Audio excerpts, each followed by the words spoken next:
Eli Navarro was just trying to grab lunch between construction jobs when he saw the woman choking at the corner table. One quick Heimlich maneuver later, she was breathing again. He expected a simple thank you and nothing more. What he got was Aurelia Langford showing up at his apartment door the next morning with homemade pie and the most unusual job offer of his life. Turns out the woman he saved wasn't just wealthy. She was a billionaire hiding from scandal, looking for someone real in a world full of fake people. She offered him work as her personal driver while she rebuilt her reputation from the ground up. For a struggling single dad, barely making rent, it seemed like a miracle. But as their two very different worlds collided, neither expected what would happen next. What could possibly go wrong when a broke father meets a woman with everything to lose? Before we jump back in, tell us where you're tuning in from. And if this story touches you, make sure you're subscribed because tomorrow I've saved something extra special for you. The morning alarm never had a chance to ring.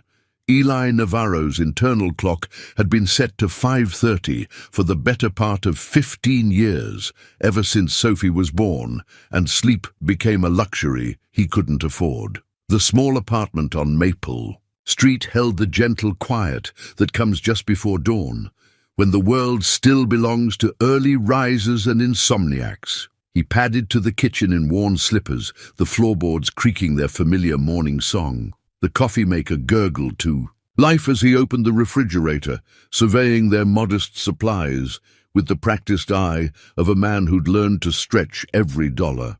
2 eggs left, half a loaf of bread, and enough milk for Sophie's cereal. It would do. Through the thin walls, he could hear Mrs. Chen next door starting her own morning routine. The elderly woman had been their neighbor for 3 years now, and her predictable schedule had become oddly comforting. In a life full of uncertainties, small consistencies mattered. Eli's reflection caught him in the kitchen window, 42 years old with crow's feet that spoke of too many early mornings and late nights worrying about bills. His hands, permanently stained with traces of construction work, wrapped around his coffee mug like they were holding on to something precious. Because they were. This quiet moment, this stillness before the day, demanded everything from him, was his. The bedroom door down the hall opened with its characteristic squeak, and Sophie emerged in her favorite pajamas, the ones with little stars that were getting too small, but that she refused to give up. At 14, she was caught between childhood and something more complicated, but mornings still brought out the little girl in her. "Morning, Dad," she mumbled, her dark hair sticking up in directions that defied gravity. "Morning, sunshine. Oatmeal. Or cereal. Can we do pancakes?" Hope flickered in her voice, the kind of hope that came from being 14 and still believing in small miracles. Eli glanced at the clock. He had exactly 47 minutes before he needed to be at the job site, and pancakes would take at least 20. But Sophie had asked for so little lately, especially since the divorce papers were finalized and her mother moved to Sacramento with her new husband. Pancakes it is. The smile that spread across Sophie's face was worth being 5 minutes late. To work. As he mixed batter in a bowl that had seen better days, Sophie settled at their small kitchen table with her homework spread out like battle plans. She was working on an essay about her hero, and Eli could see her chewing the end of her pencil in the same way her mother used to when she was thinking hard about something. "Who'd you pick for your hero essay?" he asked, flipping the first pancake, with the dexterity that came from years of practice. "You," she said without looking up, as if it were the most obvious thing in the world. The spatula nearly slipped from his hand. "Me? Yeah. You work hard, you take care of me, and you always make pancakes when I ask." She looked up then, and her eyes held a wisdom that sometimes startled him. "Plus, you saved that lady yesterday." The lady. Eli had almost forgotten about the incident at Murphy's Cafe the day before. He'd been grabbing a quick sandwich between jobs when he saw a well-dressed woman at the corner table suddenly clutch her throat, her eyes wide with panic. Training from his volunteer EMT days kicked in, and he'd performed the Heimlich maneuver. Without thinking twice, The piece of food dislodged, the woman could breathe again, and Eli had quietly slipped out while she was still catching her breath, not wanting to make a fuss. That wasn't being a hero, Sophie. That was just being human. "Same thing sometimes," she said, and went back to her essay. After breakfast, they settled into their morning routine with the choreographed ease of two people who'd learned to depend on each other. Sophie packed her backpack while Eli made her lunch, adding a note to her brown bag like he'd done every school day since kindergarten. Today's note read, "Remember, you're braver than you believe and stronger than you seem. Love, Dad." The walk to Sophie's school took them through the older part of town, where tree-lined streets told stories of better times. They passed Mr. Morrison's house, where the elderly widower was already tending to his roses, and the corner store run by the Patel family, who always had a kind word and sometimes slipped Sophie an extra piece of candy. "Dad?" Sophie's voice carried that particular tone that meant she'd been thinking about something serious. "What's on your mind, kiddo? What if Mom asked me to come live with her in Sacramento?" The question hit Eli like a physical blow, but he kept walking, kept breathing, kept being the steady presence Sophie needed. They'd talked about this possibility before, but hearing it out loud in the crisp morning air made it feel more real, more threatening. "Do you want to live with your mum?" he asked carefully. Sophie kicked at a fallen leaf, sending it skittering across the sidewalk. "I don't know. Sometimes I miss her, but this is home, you know? And you need me." The honesty in her voice broke his heart a little. She was 14, worrying about taking care of him when it should be the other way around. But that was Sophie, old soul wrapped in teenage awkwardness, seeing things that adults sometimes missed. "I do need you," he admitted. "But Sophie, you don't have to worry about taking care of me. That's my job, remember?" "I know, but we're a team, right? Like you always say." "The best team," he confirmed, stopping to give her a quick hug before they reached the school gates. The construction site was already buzzing with activity when Eli arrived 15 minutes later. He'd been working with the same crew for 3 years now, and they'd developed the easy camaraderie that comes from shared sweat and honest work. Mike Torres, the foreman, waved him over to where the morning assignments were being distributed. "Navarro, you're on the 3rd floor today. Framing work." Mike handed him a hard hat that had seen better days. "Oh, and there's some fancy woman. Been asking around about you yesterday, said you helped her out or something." Eli's stomach tightened. "What kind of woman?" "The kind that doesn't usually visit construction sites," Mike said with a grin. "Expensive clothes, shiny car. Left her." "Card." He pulled a business card from his shirt pocket, and Eli's breath caught when he saw the elegant gold lettering. Aurelia Langford, Chief Executive Officer, Langford Wellness International, the woman from the cafe. Eli turned the card over and found a handwritten note in flowing script. "Thank you for yesterday. I'd like to return the favor. Please call." "You gonna call her?" asked Tommy, one of the younger guys on the crew, peering over Eli's shoulder. She looked like she had money. "Mind your own business, Tommy," Eli said, but not unkindly. He slipped the card into his wallet, where it seemed to burn like a small flame against his hip. The morning passed in the familiar rhythm of construction work, the satisfying sound of hammer against nail, the smell of fresh lumber, the easy banter of men who'd learned to trust each other 30 feet off the ground. But Eli found his mind wandering to the business card in his wallet and the woman who'd left it. During lunch break, he sat apart from the others, turning the card over in his hands. What could a woman like Aurelia Langford possibly want with him? He'd done what anyone would do in that situation. Well, what anyone with EMT training would do. It wasn't special, wasn't heroic, despite what Sophie thought. His phone buzzed with a text from Sophie. "Dad, forgot to tell you. Parent-teacher. Conference next Thursday at 4. Can you make it? Love you." Eli quickly calculated his schedule. Thursday was usually a half day on this job, so he could probably swing it if he talked to Mike. He texted back, "Wouldn't miss it. Love you too, sunshine. But as he typed the response, he was thinking, about money again. Always money. Sophie's school was talking about college prep courses next year, which meant additional fees.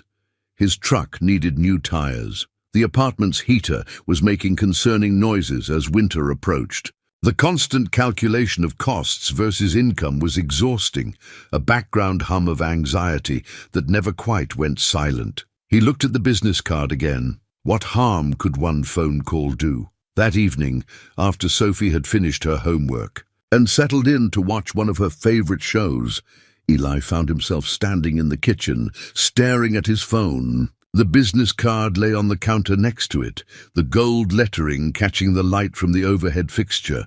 He dialed the number before he could talk himself out of it. Aurelia Langford. Her voice was crisp, professional, but he could hear something else underneath. A thread of hope, maybe. Ms. Langford, this is Eli Navarro. You left your card at my job site. Eli. The change in her tone was immediate, warming. I'm so glad you called. I wasn't sure you would. I almost didn't, he admitted. I'm still not sure why you wanted. Me too. There was a pause, and when she spoke again, her voice was softer, more vulnerable. Would you be willing to meet me tomorrow? There's something I'd like to discuss with you. Something that might be mutually beneficial. I work until 5. Perfect. There's a coffee shop on 5th Street. Grounded. Do you know it? Eli knew it. It was one of those places that charged $5 for coffee and had Wi-Fi passwords written on chalkboards, not exactly his usual hangout. I can find it. Thank you, Eli. Really. I'll see you at 5:30.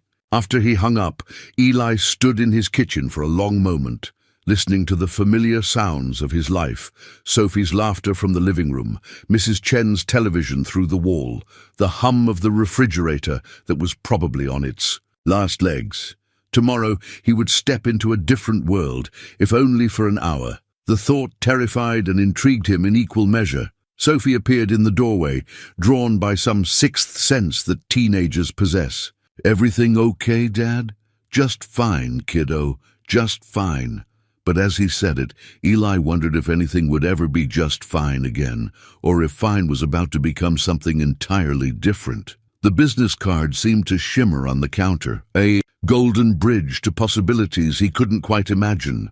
Outside, the first leaves of autumn were beginning to fall, and change was in the air, whether he was ready for it or not. Grounded coffee was exactly what Eli had expected. Exposed brick walls, Edison bulb lighting, and the kind of carefully curated shabby chic aesthetic that cost more to achieve than actual shabbiness. He arrived 5 minutes early, partly from habit and partly from nerves, and chose a table near the back where he could watch the door. When Aurelia Langford walked in at exactly 5:30, every conversation in the cafe seemed to pause for a heartbeat. She moved with the kind of confidence that came from never having to wonder if she belonged somewhere, but Eli noticed the way her eyes swept the room, calculating, cautious. When her gaze found his, her entire demeanor softened. "Eli," she said, extending her hand as she approached. "Thank you for coming."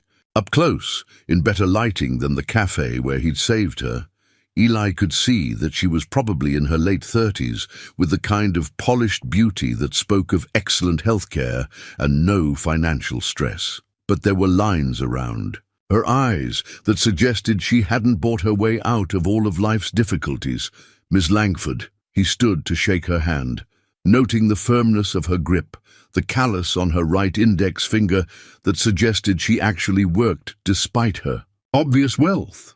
"Please call me Aurelia, and may I—" She gestured to the chair across from him. As she settled in, Eli noticed she'd chosen clothes that were expensive but understated.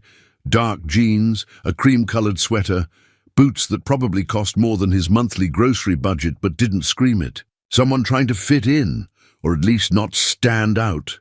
"Can I get you something to drink?" she asked, already signaling the barista. "Just coffee. Black." She ordered for both of them, his coffee and something complicated involving oat milk and cinnamon, that made the young barista's eyes light up with the kind of enthusiasm reserved for customers who tipped well. I imagine you're wondering why I asked you here, Aurelia said, once they were alone again. The thought had crossed my mind. She smiled at that, a genuine expression that transformed her face from merely beautiful to something warmer, more approachable. I like that you don't waste words. Can't afford to, usually. The comment hung in the air between them, and Eli immediately regretted it.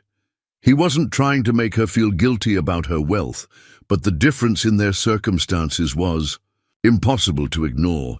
That's actually part of why I wanted to talk to you, she said, surprising him. Eli, what you did yesterday, helping me when I was choking, most people wouldn't have acted so quickly. And when I tried to thank you afterward, you were already gone. It wasn't a big deal. It was to me. Her voice carried a weight that made him look at her more carefully. I've been in the public eye for most of my adult life, and I can count. On one hand, the number of people who've helped me without wanting something in return. The barista brought their drinks, and Aurelia wrapped her hands around her mug like she was drawing warmth from it. I run a wellness company, Langford Wellness International.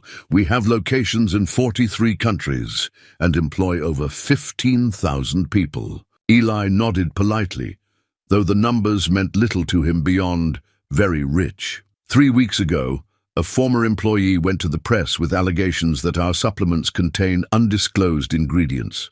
The allegations are false, but the damage to our reputation has been significant. She took a sip of her drink, and Eli could see her choosing her words carefully. I'm taking a leave of absence while my legal team handles the situation, staying out of the public eye until this blows over. I'm sorry to hear that, Eli said, and meant it. He'd seen what rumors could do to good people. The thing is, I need help. I need someone I can trust, someone who isn't part of my usual world, someone who helped a stranger without thinking about what he might get out of it. Eli felt the conversation shifting in a direction that made him uncomfortable. What kind of help? I need a driver. Someone to help me get around the city without attracting attention. Someone who can handle himself if the media gets too aggressive. She leaned forward slightly. Someone real. I work construction, I know, and I'm willing to work around your schedule. The pay would be substantial. She slid a folded piece of paper across the table. Eli opened it and nearly choked on his coffee. The number written there was more than he made in 3 months. That's weekly, she said quietly.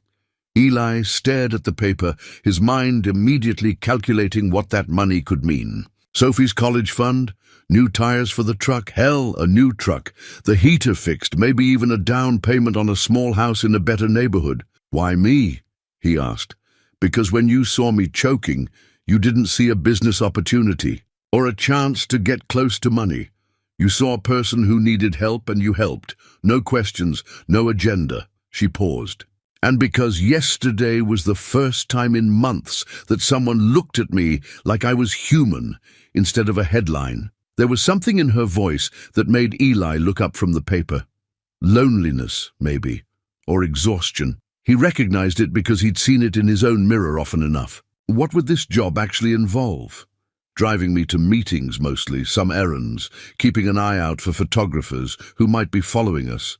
Nothing dangerous, just protective. I need someone I can depend on. I don't know anything about your world. That's exactly why I need you. Eli folded the paper and handed it back to her. I can't. The disappointment that flashed across her face was quickly masked, but he'd seen it. May I ask why? Because I don't understand what you're really asking for, and that much money always comes with strings attached. I can't afford to get tangled up in something I don't understand. Aurelia was quiet for a long moment, studying him with those sharp eyes. You have a daughter.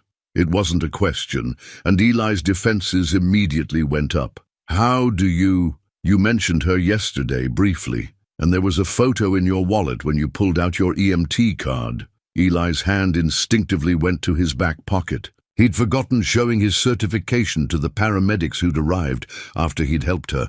I'm not threatening your daughter, Aurelia said quickly, reading his expression. I'm saying I understand why you'd be cautious. But Eli, I'm not offering you charity. I need someone I can trust, and trust is worth paying for. You don't know me. I know you saved my life and walked away without asking for anything. I know you're a single father working construction to support your daughter. I know you care more about doing the right thing than doing the profitable thing. She leaned back in her chair. In my experience, that's rarer than you might think. Eli looked at her, really looked at her, and saw something he hadn't expected. Fear.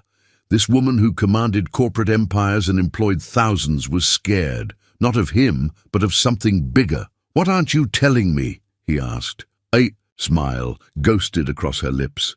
Several things, but nothing that would put you or your daughter in danger. I promise you that. Your promises don't mean much to me yet. Fair enough. She pulled out her phone and showed him something on the screen. This was taken outside my apartment building yesterday morning. The photo showed Aurelia leaving a building, but the angle and quality suggested it had been taken with a telephoto lens from a significant distance. Someone had been watching her. The media attention isn't just professional interest, she said. Some of these photographers are aggressive, persistent. I need someone who can handle that kind of pressure. Eli studied the photo, noting the timestamp, just hours after their encounter at the cafe. Have you considered hiring professional security? I have security for my home and office, but security draws attention. Security says this person has something to hide. A driver, especially one who doesn't look like typical hired muscle, is invisible. She had a point. Eli certainly didn't look like someone who belonged in Aurelia Langford's world, which was apparently exactly what she wanted. I'd need to think about it, he said finally. Of course. She stood to leave, then paused. Eli, can I ask you something? He nodded. When you helped me yesterday, in that moment when you realized I was in trouble, what went through your mind? The question caught him off guard. Nothing really. I just acted. Exactly. She smiled, and this time it reached her eyes. That's what I need. Someone who acts on instinct instead of calculation. After she left, Eli sat in the coffee shop for another 20 minutes, staring at the folded paper she'd left on the table, with her phone number.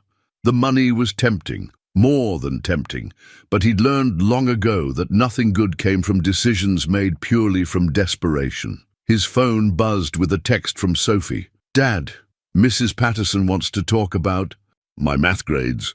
Are you coming to the conference? He texted back quickly. Wouldn't miss it. Everything okay? Yeah, just need to work harder. Love you. As he walked back to his truck, Eli thought about Sophie's casual mention of working harder, about the way she never asked for things they couldn't afford, about the careful way she'd been rationing her art supplies to make them last longer. She deserved more than careful rationing and constant worry about money, but she also deserved a father who made smart decisions, not desperate ones. At home, Sophie was at the kitchen table working on her hero essay, the same assignment she'd mentioned that morning. She looked up when he came in, and he could see her trying to read his expression. How was your meeting? She asked. Interesting, he said honestly. Someone offered me a job. A different job? A second job. Part-time. Sophie's eyes lit up with the kind of hope that made his chest tight. Good money? Very good money. But, he smiled at her perceptiveness, but it's complicated. Most good things are, she said, sounding far older than 14. What's the job? Driver for a businesswoman. She needs someone reliable. Sophie studied his face with those two wise eyes. And you're worried because rich people don't usually hire construction workers as drivers unless something weird is going on. Something like that. Dad? Sophie's voice was careful, the way it got when she was about to say something important. I know money's tight. I know you worry about it, but we're okay, you know? We're doing okay. The generosity in her voice, this kid who was doing without so many things telling him they were okay, nearly broke his heart. I know we are, kiddo. But okay and good are different things. Yeah, she said softly. They are. That night, after Sophie had gone to bed, Eli sat at his kitchen table with the business card in front of him and his laptop open to search results for Aurelia Langford. The woman who'd asked for his help was even more successful than she'd indicated. Langford Wellness International was indeed a global empire, and Aurelia herself was worth an estimated $800 million. The recent scandal was real too. Headlines about contaminated supplements and FDA investigations filled the first several pages of search results. But buried deeper, Eli found older articles that painted a different picture. A woman who'd built her company from nothing after her father's death, who donated millions to health initiatives in developing countries, who'd been named one of the most ethical CEOs in America 3 years running. Either she was very good at public relations, or she was exactly what she appeared to be. Someone who'd built something meaningful and was now watching it get torn down by accusations she claimed were false. Eli closed the laptop and picked up the business card one more time. In the kitchen's overhead light, the gold lettering seemed to shimmer with possibility. Tomorrow, he would have to decide whether to trust a billionaire who'd asked for his help, or to keep living the safe, careful life he'd built for himself. And Sophie, he thought about what Sophie had said, that most good things were complicated. As he turned off the lights and headed to bed, Eli wondered if maybe it was time to stop avoiding complications and start embracing them. After all, the last time he'd acted on instinct instead of calculation, he'd saved someone's life. Maybe it was time to see what else that instinct might lead to. Eli called Aurelia at 7 in the morning before he could change his mind again. "I'll take the job," he said when she answered on the second ring. "But I have conditions." "I'm listening." Her voice was alert despite the early hour, and he wondered if she'd been awake waiting for his call. "My construction job comes first. I can't afford to lose steady work for something temporary. And my daughter, she doesn't get involved in any of this. Whatever's going on with your business, it stays away from her." Agreed. Completely agreed. "And I want to understand exactly what I'm getting into. No surprises." There was a pause. "Some things I can't explain over the phone. Can you meet me this afternoon? I'll show you what the job actually entails." An hour later, Eli found himself standing outside a downtown office building that reached toward the sky like a glass and steel monument to success. The lobby was all marble and modern art, with security guards who looked like they could bench press his truck. A woman at the reception desk directed him to the elevator with the kind of polite smile that suggested she was paid well to make everyone feel welcome, while remembering exactly who belonged and who didn't. The elevator rose so smoothly, he barely felt the movement until his ears popped somewhere around the 30th floor. When the doors opened, he stepped into a world that existed in a different orbit from anything he'd ever experienced. Aurelia's office took up a corner of the building, with floor-to-ceiling windows that offered a view of the entire city spread out below like a detailed map. The furniture was elegant but not ostentatious, clean lines, natural materials. Everything arranged to suggest power without screaming about it. "You made it," Aurelia said, rising from behind a desk that probably cost more than his annual salary. She was dressed more formally today, a navy suit that was clearly tailored specifically for her, but her smile was the same warm expression he remembered from the coffee shop. "Impressive office," Eli said, looking around. "It's borrowed. My usual office is in the building where the protests are happening." She gestured toward the windows. "Come look." Eli joined her at the windows, and she pointed to a building several blocks away where he could just make out a small crowd gathered on the sidewalk. "My employees, former employees rather. They're convinced I've poisoned half the country with tainted supplements." "Have you?" The directness of the question seemed to surprise her. Then she laughed, a genuine sound that filled the quiet office. "No, but I can't blame them for believing it. The evidence that's been presented is convincing, even though it's fake, especially because it's fake. Whoever did this knew exactly how to make it look real." She turned away from the window. "I want to show you something." She led him to a conference table, where several folders were spread out like evidence in a trial. These are the lab reports that were leaked to the media. They show contamination in 3 of our most popular products, contamination that could cause the symptoms people have been reporting. Eli picked up one of the reports, though the technical language might as well have been written in a foreign language. And these are fake. The reports are real. The contamination they describe actually happened, but not in our products. Aurelia opened another folder. These are the same tests run on the actual products we shipped. Clean, no contamination. So someone contaminated different products and then labeled them as yours?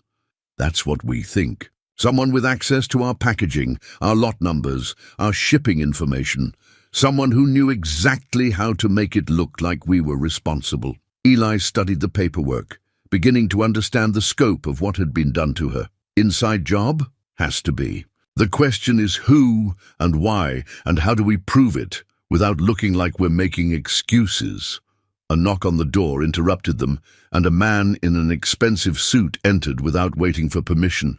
He was younger than Eli, maybe early 30s, with the kind of aggressive confidence that comes from never having been told no. "Aurelia, we need to discuss the board meeting tomorrow," he said, then stopped when he noticed Eli. "I wasn't aware you had company." "Marcus, this is Eli Navarro. Eli, my assistant, Marcus Stone." Marcus extended his hand with a smile that didn't reach his eyes. "Mr. Navarro, are you with the legal team?" "No," Eli said simply, not offering any additional information. The silence stretched until Aurelia filled it. "Eli is going to be helping me with some personal matters while we deal with this crisis." "I see." Marcus's expression suggested he didn't see at all and didn't approve of what he was imagining. "Well, about tomorrow's board meeting. We can discuss that later, Marcus. Could you give us some privacy?" After Marcus left, closing the door with slightly more force than necessary, Aurelia shook her head. "He means well, but he's been even more protective than usual since this whole thing started. How long has he worked for you?" 3 years. He's brilliant at his job, but he has very strong opinions about who I should and shouldn't trust." She gathered up the folders. "Speaking of trust, are you ready to see what your job would actually look like?" They took the elevator down to the parking garage, where Aurelia led him to a black sedan that managed to be both luxurious and understated. "This would be your car," she said, holding up a set of keys. "It's registered to a subsidiary company, not directly to me. Less likely to attract attention." Eli ran his hand along the car's smooth surface. The vehicle probably cost more than he'd made in the past 2 years combined. "Where exactly would I be driving you?" "Meetings, mostly. Some at lawyers' offices, some with private investigators, some with board members who are still willing to meet with me." She opened the driver's door. "Want to try it out?"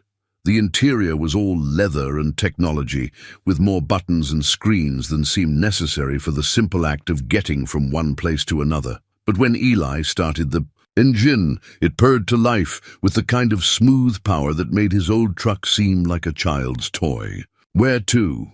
he asked. "Let's just drive. I want to show you what we're up against." For the next hour, Aurelia directed him through the city while explaining the scope of her problems. The media attention was relentless. Photographers stationed outside her home, reporters calling her friends and family, tabloids running stories about her personal life that ranged from merely invasive to completely fabricated. "Yesterday, they ran a story claiming I'm dating a foreign diplomat," she said as they stopped at a red light. "They even had photos, except the man in the pictures is my cousin's husband at a family wedding 6 months ago. Why don't you just issue a statement correcting it? Because every response feeds the story. The goal is to stay quiet until my legal team can prove the contamination claims are false. Then we can address everything else." As if summoned by their conversation, a motorcycle pulled up beside them at the next red light. The rider was holding a camera with a telephoto lens, and Eli could see him trying to get a clear shot through the car's windows. "Friend of yours?" Eli asked. "Hardly." Aurelia slumped down in her seat. This is what I mean about needing protection. The light turned green, and the motorcycle stayed with them through 3 turns before finally giving up and roaring off in a different direction. Eli found himself checking the mirrors more frequently, noting which cars stayed with them too long, which pedestrians seemed too interested in their vehicle. "You're already thinking like security," Aurelia observed. "I'm thinking like someone who doesn't want his picture in tomorrow's paper." They drove in comfortable silence for a while, and Eli found himself relaxing into the rhythm of navigating the city's traffic. The car handled beautifully, and despite everything Aurelia had told him about media attention and business scandals, there was something peaceful about this simple act of driving with no particular destination in mind. "Can I ask you something?" Aurelia said, as they merged onto the highway that would take them back toward downtown. "Sure." "What changed your mind about taking the job?" Eli considered the question as he changed lanes to pass a slow-moving truck. "My daughter.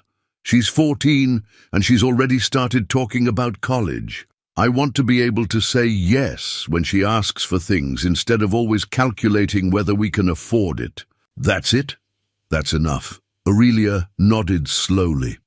"I built my company for similar reasons. My father died when I was 25, and he left behind a lot of medical debt. I wanted to make sure other families didn't have to choose between healthcare and financial security. Is that what the wellness company does? It's what it's supposed to do. We make supplements and health products accessible to people who can't afford traditional healthcare. Everything we sell costs less than the pharmaceutical equivalent." Her voice carried a passion that hadn't been there when she was discussing business strategies. "At least that's what we were doing before someone decided to destroy us." They were pulling back into the parking garage when Eli's phone rang. Sophie's school number. "I need to take this," he said, parking the car and answering quickly. "Hello, Mr. Navarro. This is Principal Martinez from Sophie's school.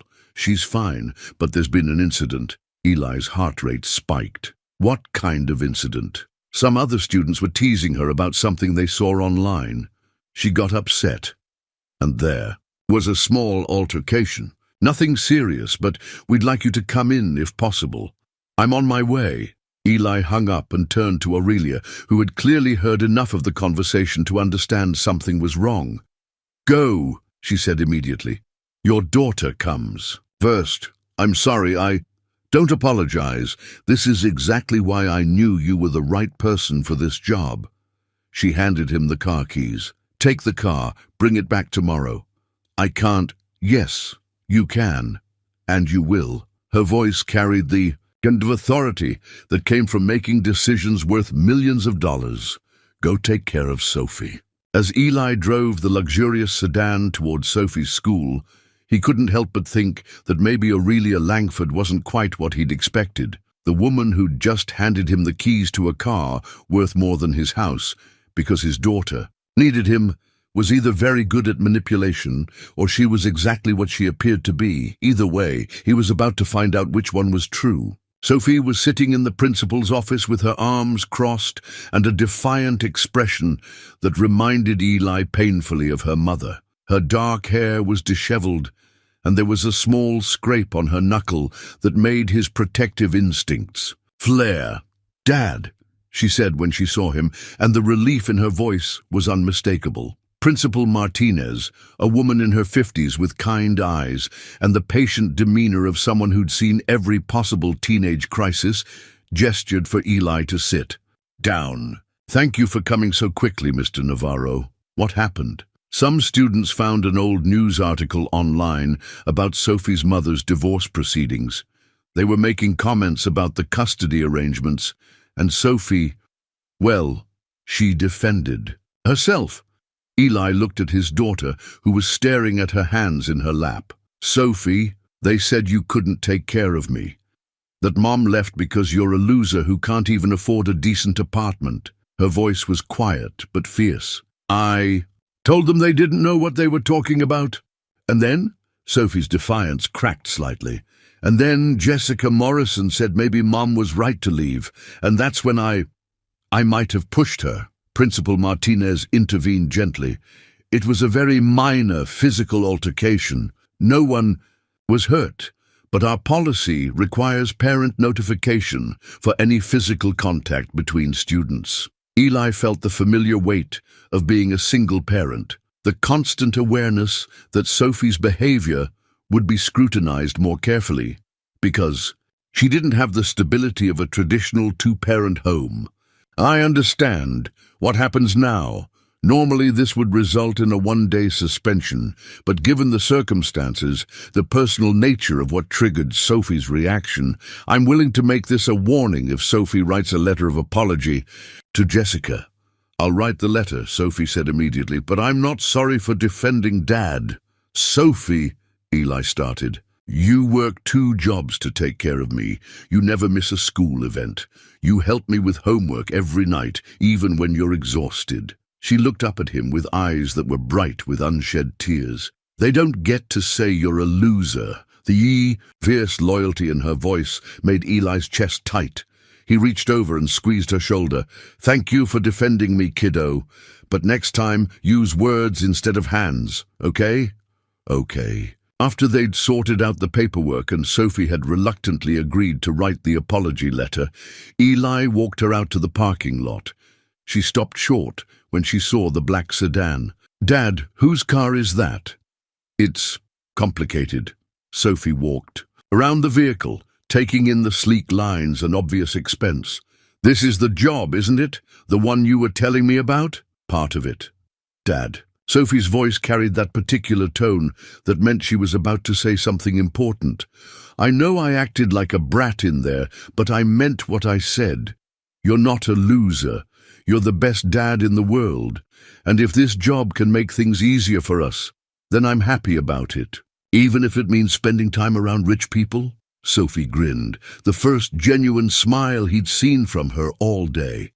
Especially if it means spending time around rich people, maybe I'll learn something useful. The drive home was quiet, with Sophie occasionally commenting on the car's features, with the kind of fascination that only a teenager could bring to luxury technology. When they pulled into their apartment complex, Eli was acutely aware of how the sedan looked parked next to rusty pickup trucks and aging sedans. Will you have to dress differently for this job? Sophie asked, as they climbed the stairs to their apartment. Why? Because you look like a construction worker who borrowed someone else's car. Eli looked down at his worn jeans and work boots. Thanks for the fashion advice. I'm serious, Dad. If you're going to be driving around someone important, shouldn't you look the part? She had a point, though Eli wasn't sure he owned anything that would qualify as appropriate attire for chauffeuring a billionaire. His one good suit was 10 years old and had been purchased for court appearances during the divorce proceedings. That evening, after Sophie had finished her homework and gone to bed, Eli found himself standing in front of his closet trying to figure out what someone in his new position was supposed to wear. He was still contemplating this problem when his phone rang. Eli, it's Aurelia. I hope I'm not calling too late. Not at all. Sophie's asleep. How is she? Is everything all right? At school? The genuine concern in her voice surprised him. She's fine, just some kids being kids. I'm sorry. I know how protective you are of her. There was something in Aurelia's tone that suggested she understood that protectiveness from personal experience. Can I ask you something? Eli said. Of course. Do you have children? The silence stretched long enough that Eli wondered if he'd crossed a line. When Aurelia finally answered, her voice was quieter. No, that wasn't something that worked out for me. I'm sorry. I didn't mean to pry. It's all right. It was a long time ago. She cleared her throat, returning to a more businesslike tone. I'm calling because I have a meeting tomorrow morning that I'd like you to drive me to, if you're still willing to take the job. I'm willing. What time? 9 o'clock. It's with my lawyer, so it should be straightforward. No media attention expected. What should I wear? Aurelia laughed, and the sound was warm enough to make him smile despite his embarrassment. Dark slacks? Nice shirt? Nothing? are too formal. You're not trying to blend in at a country club. Just look professional." After they hung up, Eli spent an hour ironing his best shirt and trying to remember the last time he'd worried about making a good impression on anyone besides Sophie's teachers. The next morning brought an unexpected complication. Sophie emerged from her bedroom wearing a dress that Eli was fairly certain she'd outgrown months ago. "What's the occasion?" he asked. "I want to meet her." "Meet who?" "The woman you're working for, Aurelia Langford." Eli nearly dropped his coffee mug. "Sophie, no, absolutely not." "Why not?" "Because this is work, not social hour, and because I specifically told her that you wouldn't be involved in any of this." Sophie sat down at the kitchen table with the determined expression that meant she'd already made up her mind about something. "Dad, you're going to be spending a lot of time with this woman. Don't you think I should at least know what she's like?" "Sophie, what if she's horrible? What if she's mean to you? What if she's one of those rich people who thinks poor people are stupid?" The protectiveness in her voice reminded Eli of the day before, when she'd been ready to fight anyone who criticized him. "Kiddo, I appreciate you looking out for me, but this isn't something you need to worry about." "I'm not worried, I'm curious." Sophie took a bite of cereal and studied him over her spoon. "Plus, if you're going to be her driver, she's probably going to ask about me eventually. Wouldn't it be better if she actually knew me instead of just knowing that you have a teenage daughter?" Eli had to admit she had a point. Aurelia had already shown interest in Sophie's well-being, and trying to keep his daughter completely separate from his work life might prove more difficult than he'd anticipated. "One meeting," he said finally. "Brief introduction, and then you go to school like normal." "Deal." An hour later, Eli pulled the sedan up to the curb outside Aurelia's downtown apartment building, with Sophie in the passenger seat looking both nervous and excited. The building was exactly what he'd expected: elegant, expensive, and staffed by doormen who probably earned more than most people's monthly rent. Aurelia emerged from the lobby at exactly 9 o'clock, dressed in a charcoal grey suit that managed to look both professional and approachable. When she saw Sophie in the car, her step faltered for just a moment before she approached the passenger side. "You must be Sophie," she said, as Eli rolled down the window. "I'm Aurelia." "Hi," Sophie said, suddenly shy in the face of actual wealth. "Dad said you needed help with something." "I do. Your father is doing me a tremendous favor." Aurelia leaned down to the window level, bringing herself to Sophie's height. "I hope you don't mind sharing him for a few hours each day." "Are you going to be nice to him?" The direct question made Eli cringe, but Aurelia answered it seriously. "I'm going to try to be. He's helping me through a difficult time, and I'm very grateful for it." Sophie studied Aurelia's face with the intensity that teenagers brought to evaluating adults. Whatever she saw there must have satisfied her, because she nodded approvingly. "Okay then, Sophie," Eli said. "Shouldn't you be getting to school?" "Yeah, I should." She gathered her backpack and turned to Aurelia. "It was nice meeting you, Miss Langford, Aurelia, and it was very nice meeting you too, Sophie." After Sophie had gotten out and headed toward the school bus stop, Aurelia slid into the passenger seat. "She's lovely, Eli. You should be proud." "I am. She's also very protective of you. Sometimes I think she takes care of me more than I take care of her." Aurelia was quiet for a moment as Eli pulled into traffic. "That's not necessarily a bad thing. Children who learn to be protective of the people they love usually grow up to be exceptional adults." Something in her voice suggested she was speaking from experience, but before Eli could ask about it, she was directing him toward the law offices where her meeting was scheduled. As they drove through the morning traffic, Eli found himself relaxing into a routine that was beginning to feel almost natural. Aurelia was an easy passenger. She gave clear directions, didn't backseat drive, and seemed content to sit quietly when conversation wasn't needed. "Eli?" she said as they approached their destination. "Yeah? Thank you for letting me meet Sophie. I know you wanted to keep your work and family life separate," she insisted. "That kid has a mind of her own. I can see where she gets it from." The law office was in one of the older downtown buildings, all mahogany paneling and brass fixtures that spoke of established tradition and expensive hourly rates. Eli pulled up to the curb and started to get out to open Aurelia's door, but she waved him off. "I'm not that formal," she said with a smile. "I'll be about an hour." As Eli watched her disappear into the building, he realized that somewhere in the past 24 hours, this job had stopped feeling like a temporary arrangement and started feeling like something that might actually work out. He just hoped he was right. 3 weeks into the job, Eli had developed a routine that felt surprisingly natural. Mornings were still devoted to construction work, but afternoons belonged to Aurelia's world of board meetings, legal consultations, and carefully orchestrated damage control. He'd learned to read the subtle signs that indicated whether photographers were following them, how to use the building's service entrances when necessary, and which restaurants had private dining rooms where conversations couldn't be overheard. What surprised him most was how much he enjoyed the work. Not just the financial security it provided, but the intellectual challenge of staying one step ahead of people who were paid to be intrusive. It turned out that years of construction work had given him skills that translated well to protective driving, spatial awareness, quick decision-making, and the ability to spot potential problems before they became actual problems. Aurelia, 4. Her part had proven to be exactly what she'd claimed to be, someone who needed help and was grateful for it.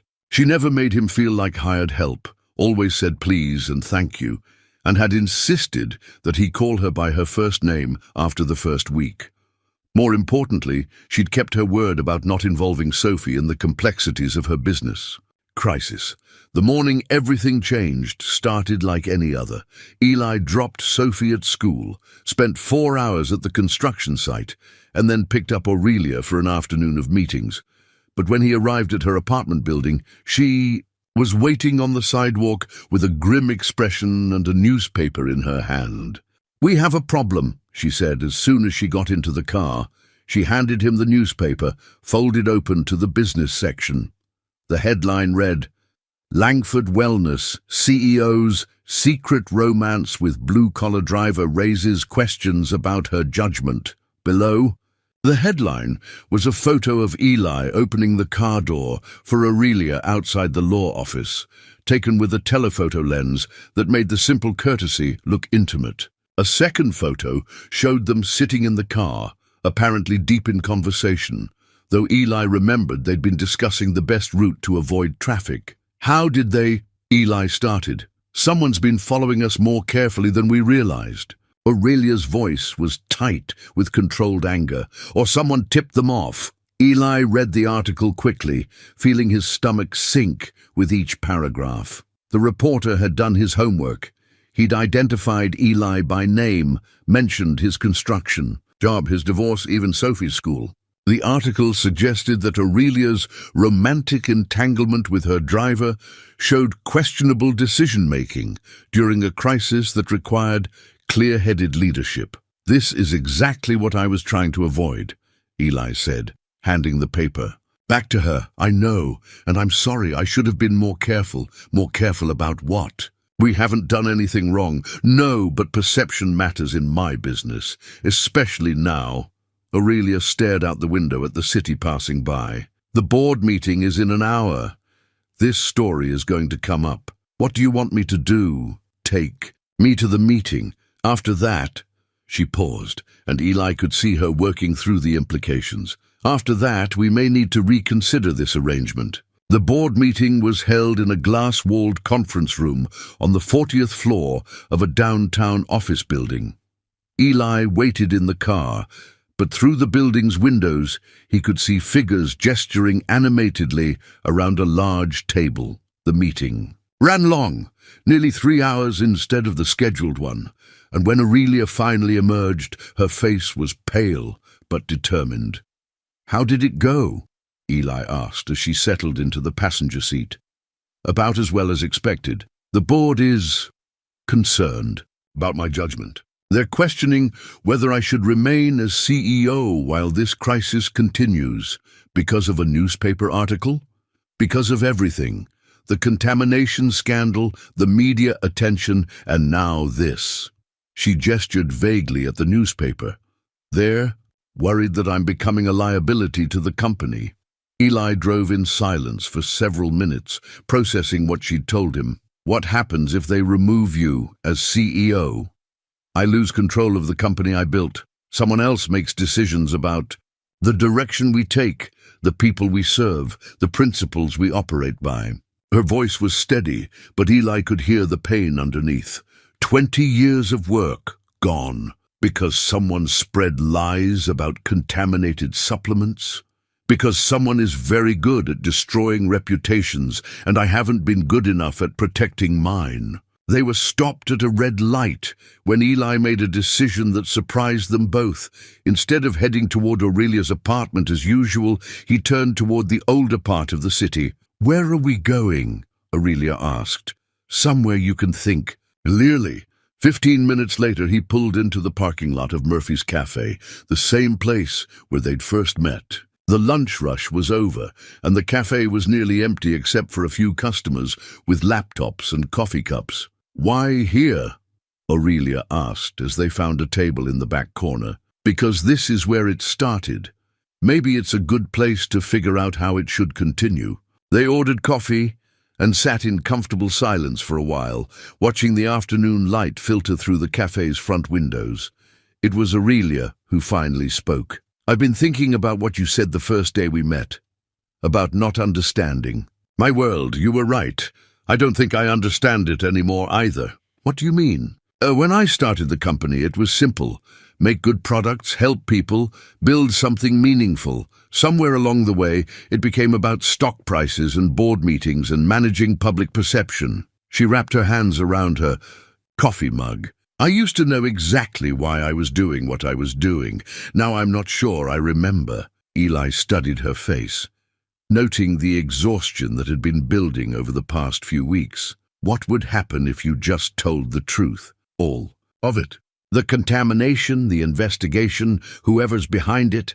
I'd look like I was making excuses, and without proof of who's sabotaging us, it would just sound like paranoid conspiracy theories. Do you have any proof?" Aurelia was quiet for a long moment. "Some. Not enough." "What kind of proof?" She looked around the cafe, ensuring they couldn't be overheard. "Financial records showing payments to the lab that produced the fake contamination reports. Security footage from our warehouse that shows someone accessing product samples who shouldn't have been there. Communication records that suggest coordination between the initial whistleblower and certain board members." That sounds like enough. To me, it's all circumstantial, and pursuing it would mean accusing people with significant power and influence of criminal activity. If I'm wrong, or if I can't prove it conclusively, it destroys what's left of my credibility. Eli leaned back in his chair, thinking about what she'd told him. Who benefits if you're removed as CEO? Several people. Competitors who want to acquire the company. Board members who think they could run it better. Anyone who's invested in our failure rather than our success, and the person who's been feeding information to reporters. Aurelia's expression darkened. "That's what I need to figure out. Someone close to me has been sharing details that should be confidential. Someone I trusted." Her phone buzzed with a text message, and when she read it, her face went pale. "What is it?" "Marcus. He says there are reporters outside my apartment building asking about our relationship. They want a statement about whether my personal life is affecting my professional judgment." Eli felt a familiar surge of protective anger. "Let me handle them." "Eli, no. This is exactly what we can't do. If you confront reporters on my behalf, it just confirms their narrative about us. So, what do you want to do?" Aurelia stared out the cafe window for a long moment. "I want to find out who's been feeding them information, and I want to prove that someone is systematically destroying my company." She looked back at him. "But I can't ask you to be part of that. It's going to get messier before it gets better." "You're not asking. I'm offering. Eli, someone attacked you, and now they're coming after me and my daughter by extension. That makes it personal. This isn't your fight." "Yes, it is." Eli leaned forward, his voice quiet but firm. "You trusted me enough to ask for help. Now I'm asking you to trust me enough to let me actually help." Aurelia searched his face, and whatever she saw there seemed to convince her. "It could get dangerous. If we're right about who's behind this, they have a lot to lose." "I've handled dangerous situations before, not like this." "Then teach me." For the first time in weeks, Aurelia smiled, a real smile that reached her eyes and transformed her face. "You know, when you saved my life in this cafe, I thought I was the one who owed you a debt. I'm starting to think I was wrong about that."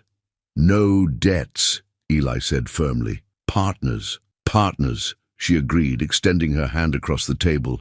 They shook hands. Eli realized that somewhere in the past 3 weeks, this job had become something much more complicated and much more important than a simple business arrangement. He was committed now, not just to protecting Aurelia from photographers and driving her to meetings, but to helping her fight for something she believed in. He just hoped they were both strong enough for what was coming next. Outside the cafe, windows, the afternoon shadows were growing longer, and somewhere in the city, people were planning their next move in a game where the stakes were higher than Eli had initially understood. But for the moment, sitting across from a woman who'd trusted him with her crisis and her hope, he felt ready for whatever challenges lay ahead. After all, the best partnerships were forged in adversity, and if there was one thing Eli Navarro understood, it was how to fight for the people who mattered to him. The investigation began the next morning in Aurelia's borrowed office, with financial records spread across the conference table like pieces of a complex puzzle. Eli had taken a personal day from construction work, telling Mike Torres he had a family emergency that needed his attention. It wasn't entirely a lie. Aurelia had become important enough to him that her crisis felt personal. "Start with the timeline," Aurelia said, pointing to a whiteboard where she'd drawn a chronological chart. The first contamination report surfaced 6 weeks ago. The initial whistleblower came forward 5 weeks ago. The media picked up the story 4 weeks ago. Eli studied the timeline, noting how quickly events had escalated. "That's a very organized campaign." "Exactly." This wasn't someone stumbling across evidence and feeling compelled to speak out. This was planned, coordinated, and timed for maximum impact.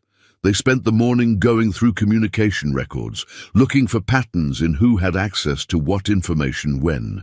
Aurelia's assistant Marcus had been helpful, providing detailed logs of who had attended which meetings and who had received copies of which documents. "Marcus has been invaluable through all of this," Aurelia said as she reviewed his meticulous records.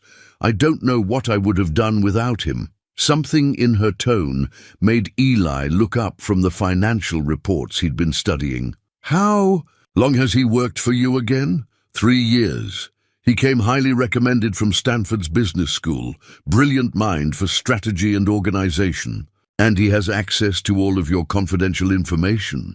"Of course, he's my assistant. He manages my calendar, handles sensitive communications, coordinates with legal and the board." Aurelia paused in her note-taking. Why? Eli wasn't sure how to voice the suspicion that was forming in his mind. "It's probably nothing, but the person feeding information to reporters would need to have comprehensive access to your business, right? Someone who knows your schedule, your meetings, your legal strategy." "Yes, but Marcus has been completely loyal throughout this crisis. He's worked 18-hour days trying to help me manage it." "I'm sure you're right," Eli said, though something continued to nag at him. "Can I ask you something else?" "Who suggested this office as a temporary workspace?" "Marcus found it for me. Why?" Before Eli could answer, Marcus himself entered the conference room with a tablet in his hand and an expression of barely controlled panic. "Aurelia, we have a major problem," he said, apparently not noticing Eli's presence. "The FDA is launching a formal investigation. They want access to all our production records, supplier contracts, and quality control data." When? Tomorrow. They're sending investigators to the main production facility in Ohio. Marcus finally acknowledged Eli with a brief nod. I've already called our legal team, but this is going to require your direct involvement. Aurelia sank into her chair, the weight of this new development clearly overwhelming her. How did they move so quickly? FDA investigations usually take weeks to organize. Someone provided them with very specific allegations, detailed enough that they feel compelled to act immediately. What kind of details? Marcus consulted his tablet. Specific lot numbers, production dates, supplier names. Whoever filed this complaint knew exactly what to report and how to present it in a way that would trigger an immediate response. Eli watched Marcus carefully as he delivered this information. The young man seemed genuinely distressed, but there was something in his demeanor that felt rehearsed, as if he'd been preparing for this conversation. I need to see the complaint, Aurelia said. I'm trying to get a copy through our legal team, but the FDA isn't required to share it with us until the investigation begins. Then I need to get to Ohio tonight. If they're going to tear apart our production facility, I want to be there. Aurelia, I'm not sure that's wise, Marcus said quickly. Your presence might look like you're trying to interfere with the investigation. My absence would look like I have something to hide. Eli found himself studying the interaction between Aurelia and her assistant with growing unease. There was nothing overtly wrong with Marcus's behavior, but something felt off about his eagerness to keep Aurelia away from the investigation site. What if we split the difference? Eli suggested. Go to Ohio, but stay at a distance. Monitor the investigation without interfering. Marcus shot him a sharp look. I'm not sure Mr. Navarro understands the legal complexities involved here. Then explain them to me, Eli said calmly. The tension in the room was suddenly palpable. Marcus looked between Eli and Aurelia with an expression that suggested he was reassessing the dynamic between them. The legal complexities, Marcus said carefully, are that any appearance of obstruction could be used against us in both the FDA investigation and the civil lawsuits that are already being filed. Civil lawsuits? Aurelia's voice was sharp. 3. Class action suits were filed this morning, all alleging health damages from contaminated supplements. Marcus's expression was appropriately grim. I was just about to brief you on them. Eli watched Aurelia process this information, saw the moment when the full scope of what she was facing truly hit her. Someone wasn't just trying to damage her reputation. They were trying to destroy her completely. I need some air, she said, quietly, standing up and walking toward the windows.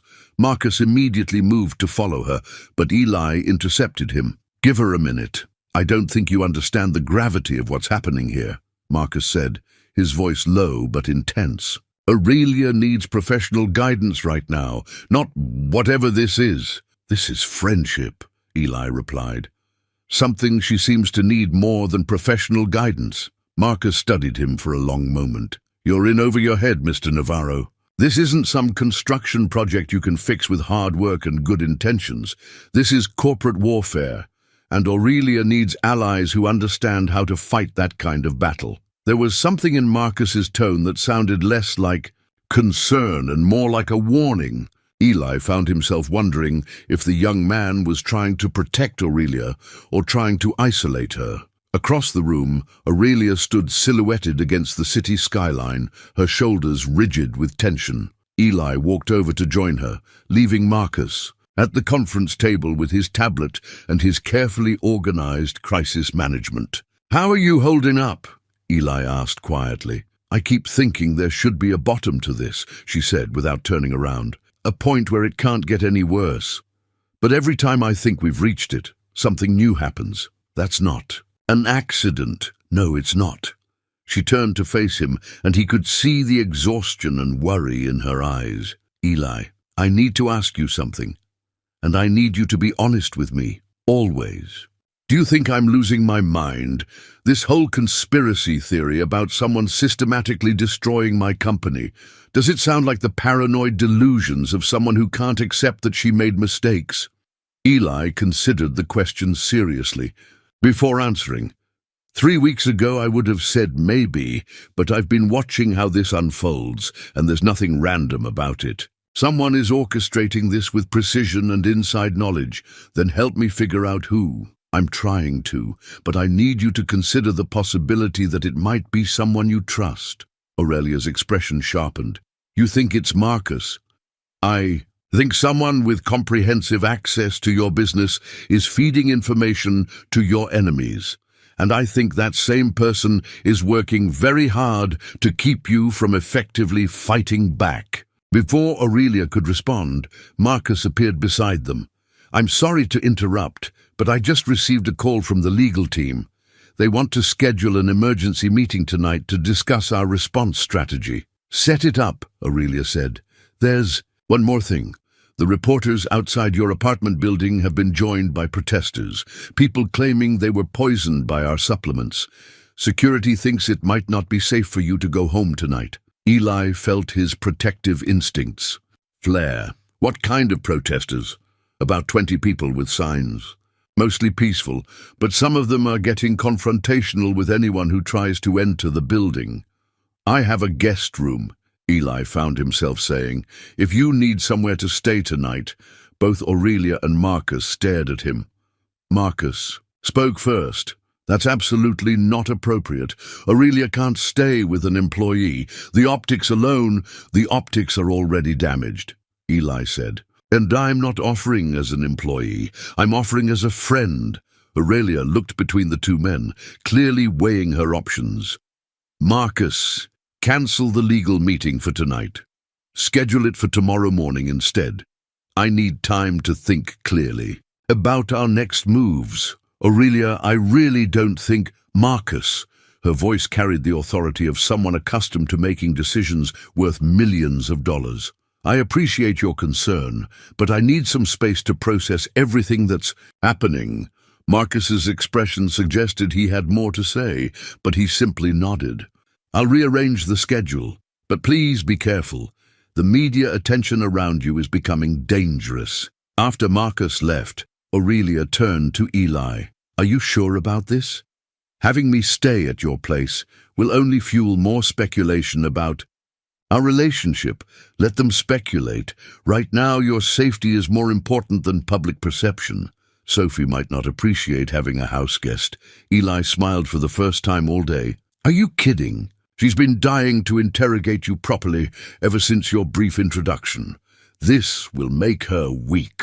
That evening, as Eli turned into his apartment complex with Aurelia in the passenger seat, he realized how dramatically his life had changed. In just a few weeks, 3 weeks ago, his biggest concern had been whether he could afford new tires for his truck. Now, he was harboring a billionaire fugitive in his modest 2-bedroom apartment while helping her investigate corporate sabotage. Second thoughts? Aurelia asked, apparently reading his expression. No second thoughts, he said firmly, but I should probably warn you. Sophie's going to want to know everything about your business, your personal life, and your intentions. Toward her father. I can handle teenage interrogation. We'll see about that. As they climbed the stairs to his apartment, Eli found himself hoping that bringing Aurelia into his home wouldn't be the mistake that Marcus clearly thought it was. But looking at her determined expression, he realized that whatever challenges lay ahead, they would face them together, and for the first time since this crisis began, that felt like enough. Sophie's reaction to finding Aurelia Langford sitting at their kitchen table was exactly what Eli had expected. Pure, undisguised fascination mixed with protective scrutiny. So you're the billionaire, Sophie said, settling into the chair across from Aurelia with the directness that only teenagers could manage. I'm the billionaire in trouble, Aurelia replied with a smile. Your father is helping me figure out how to get out of it. Good. Dad's really smart, even though he doesn't always think so. Eli, who was attempting to prepare dinner that wouldn't embarrass him in front of someone accustomed to 5-star restaurants, paused in his chopping to listen to the conversation developing behind him. What kind of trouble are you in? Sophie asked. Someone is spreading lies about my company, trying to make it look like we've been selling products that could hurt people. But you haven't? No, we haven't. Sophie nodded, as if this settled the matter completely. Then you just have to prove they're lying. That's what we're trying to do. And Dad's helping you because he's good at figuring things out, or because he likes you? Eli nearly cut his finger with the kitchen knife. Sophie, it's okay, Aurelia said, laughing. I think he's helping because he's a good person who sees someone in trouble and wants to help, though I hope he likes me a little bit too. He does, Sophie said, with the confidence of someone who'd been observing her father carefully for 14 years. He's been happier these past few weeks than he's been in a long time. Eli turned around to find both women looking at him with expressions that made him feel like he was under a microscope. Can we focus on dinner? What are you making? Aurelia asked. Spaghetti with meat sauce, nothing fancy. It smells wonderful. Sophie leaned forward in her chair, clearly settling in for a more detailed interrogation. So, how rich are you exactly? Sophie, Eli warned. What? I'm curious. I've never met a billionaire before. Aurelia seemed genuinely amused by the directness. Rich enough that I don't have to worry about money for basic things. Not rich enough to solve all the world's problems, though. I try to help where I can. Do you live in a mansion? I live in a penthouse apartment downtown. It's probably bigger than it needs to be for one person. Are you lonely? The question was asked with such innocent directness that it caught Aurelia off guard. Eli saw her expression shift, becoming more vulnerable. Sometimes, she admitted, it can be difficult to know whether people like you for yourself or for what you can provide for them. Sophie nodded solemnly. That's why Dad's good for you. He doesn't need anything from anybody. Sophie, Eli said again, but with less conviction. His daughter had a point.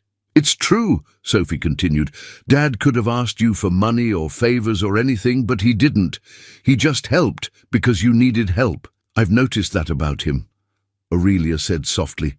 Dinner conversation continued in this vein, with Sophie asking increasingly personal questions and Aurelia answering them with remarkable patience and honesty. Eli found himself learning things about Aurelia that hadn't come up during their professional interactions.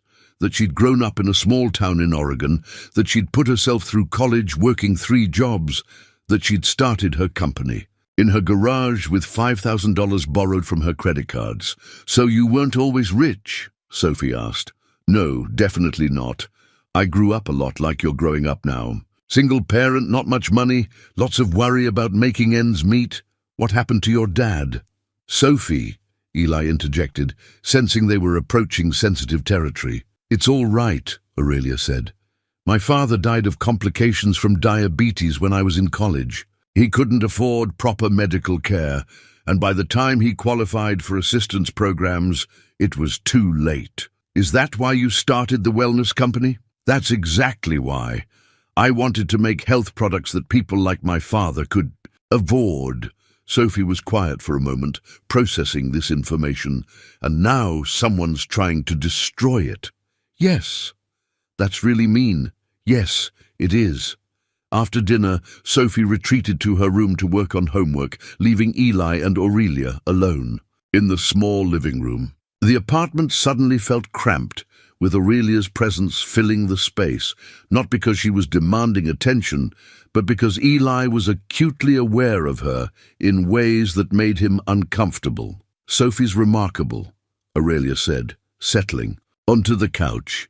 You should be proud. I am. She's better than I deserve. I don't think that's true. They sat in comfortable silence for a while, the soft sounds of Sophie's music drifting down the hallway. Eli found himself studying Aurelia's profile in the lamplight, noting how different she looked here in his modest living room.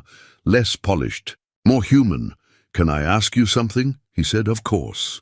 This afternoon, when Marcus was giving us updates about the FDA investigation and the lawsuits, did anything about his behavior strike you as odd? Aurelia considered the question carefully. He was more agitated than usual, but given the circumstances, that seems understandable. It wasn't the agitation. It was how prepared he seemed, like he'd been expecting these developments. Marcus. It's very good at anticipating problems. It's part of what makes him valuable. Or maybe he knew about the problems because he helped create them. Aurelia turned to face him fully. Eli, I understand why you're suspicious, but Marcus has been completely loyal throughout this crisis. He's worked around the clock trying to help me manage it. What if managing it includes controlling it? What if he's been feeding you information, designed to keep you reactive instead of proactive? Before Aurelia could respond, Eli's phone rang. The caller ID showed Sophie's school number, which was strange, given that it was 8 o'clock on a Tuesday evening. Mr. Navarro, the voice belonged to Principal Martinez, but she sounded strained. I'm sorry to call so late, but I wanted to give you a heads up about something that's going to be in tomorrow's newspaper. Eli's stomach dropped. What kind of something? A reporter contacted our office today, asking about Sophie's academic record, her attendance, and your involvement in school activities. They also asked about any recent behavioral issues. What did you tell them? Nothing, of course. Student records are confidential. But Mr. Navarro, they knew about the incident last week with the other students. They knew details that should have been private. Eli felt the blood drain from his face. What kind of details? They knew about the custody concerns mentioned in Sophie's file. They knew about your ex-wife's relocation to Sacramento. They seemed to have access to information that only someone with official access should have. Thank you for the warning, Eli managed. I'm sorry this is happening to your family. Sophie is a wonderful student, and you're a devoted father. I hope you know that. After he hung up, Eli stared at his phone for a long moment before looking up at Aurelia, who had clearly heard enough of the conversation to understand what was happening. They're going after Sophie, he said quietly. Who's going after Sophie? Whoever's been orchestrating this campaign against you. They're trying to make me look like an unfit father. Aurelia's face went pale. Eli, I'm so sorry. This is exactly what I was trying to avoid. It's not your fault. Yes, it is. I brought you into this, and now they're targeting your daughter. Eli's phone buzzed with a text message. He looked at the screen and felt his world tilt sideways. The message was from his ex-wife's lawyer. We need to discuss changes to the custody arrangement. Please call tomorrow to schedule a meeting. What is it? Aurelia asked, reading his expression. Eli handed her the phone. After she read the message, she looked up at him with an expression of horror and understanding. They're going to try to take Sophie away from you. Yeah, they are. The room fell silent except for the sound of Sophie's music from down the hallway. Eli thought about his daughter in her bedroom, working on homework, and probably wondering what the adults were discussing.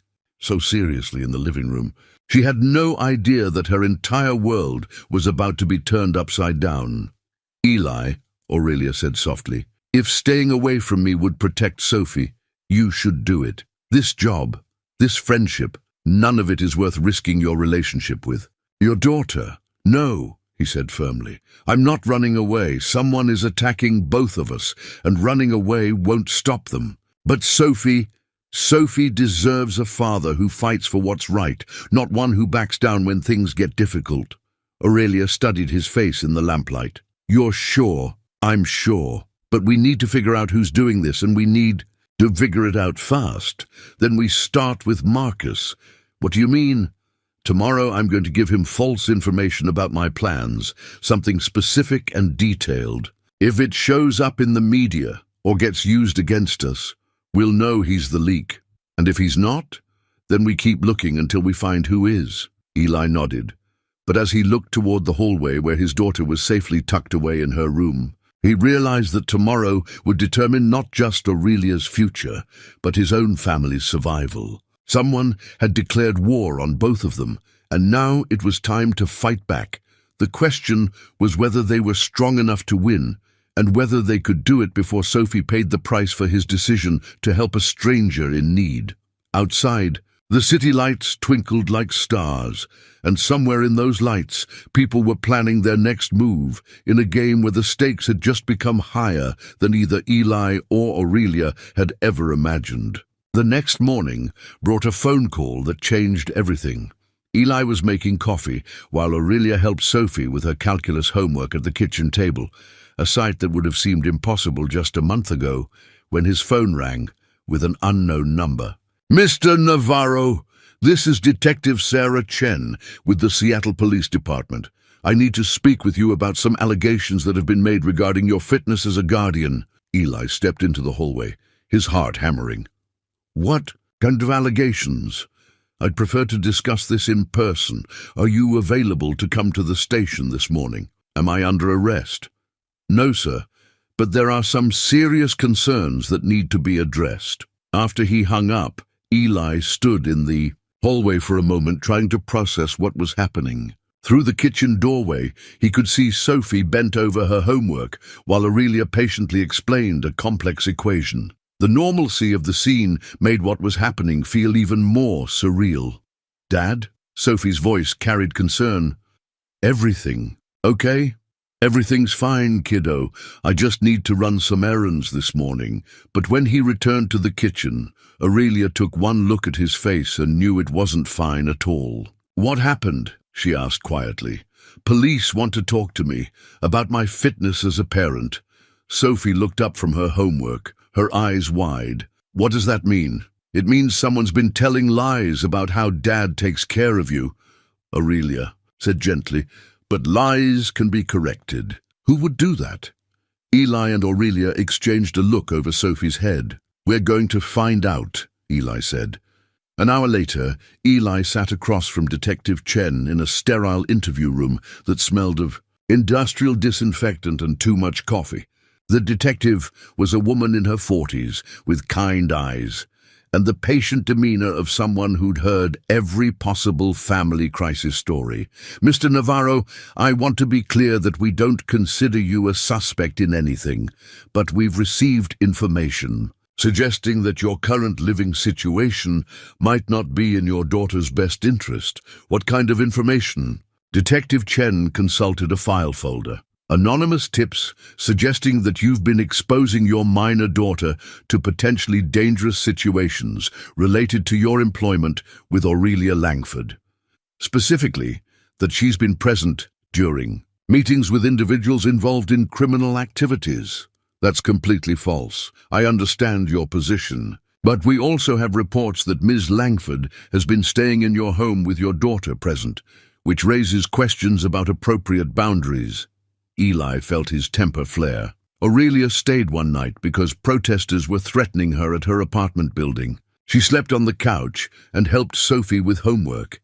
If that's inappropriate, then I don't understand what appropriate means anymore. Mr. Navarro, I'm not here to judge your personal relationships, but when anonymous reports suggest that a minor child might be in an unstable or potentially dangerous environment, we're obligated to investigate." "Anonymous reports from who?" "I can't share that information." Eli leaned back in his chair, beginning to understand the scope of what was happening. "Detective, can I ask you something? How many anonymous reports have you received about my parenting in the past week?" "Several." "And before that? In the 14 years I've been raising Sophie as a single parent?" Detective Chen's expression softened slightly. "None. Doesn't that strike you as suspicious? That suddenly, right when I start working for someone who's embroiled in a very public scandal, multiple people become concerned about my parenting. It's not my job to analyze the timing of reports, Mr. Navarro. It's my job to ensure that children are safe." "Then talk to Sophie. Talk to her teachers, her principal, her doctors. Ask them if I'm a good father. We intend to do that." The interview continued for another hour, with Detective Chen asking detailed questions about Sophie's daily routine, her academic performance, her emotional well-being, and Eli's ability to provide for her needs. By the time it was over, Eli felt like every aspect of his parenting had been scrutinized and found wanting. When he finally left the police station, Eli drove aimlessly through the city for 20 minutes, trying to process what had just happened. Someone was systematically attempting to destroy his life, and they were using his love for Sophie as the weapon. His phone rang as he was sitting at a red light. Aurelia's name appeared on the screen. Eli, where are you? Marcus just told me something you need to hear. I'm on my way back. When he arrived at his apartment, he found Aurelia pacing in the living room while Marcus sat stiffly on the couch with a laptop open in front of him. Sophie was nowhere to be seen. Where's Sophie? Eli asked immediately. School, Aurelia said. Marcus came by with some information about who might be behind the attacks on both of us. Marcus looked up from his laptop with an expression that seemed to combine vindication with concern. Eli, I owe you an apology. You were right to be suspicious yesterday, but you were suspicious of the wrong person. What do you mean? Show him, Aurelia said. Marcus turned the laptop around to display a series of financial records. These are payment authorizations from Langford Wellness's main competitor, Pinnacle Health Systems. Payments made to a private investigation firm, a public relations company specializing in crisis management, and a legal firm that handles corporate sabotage cases. Eli studied the screen.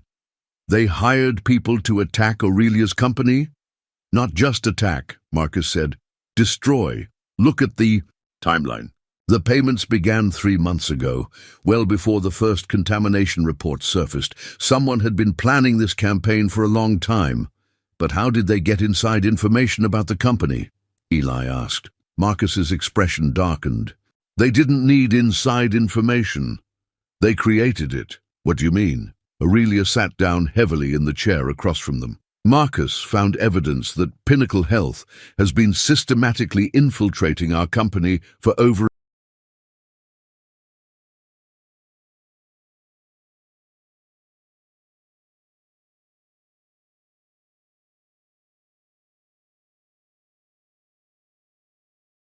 including Richard Stone, who's been one of our most vocal critics throughout this crisis.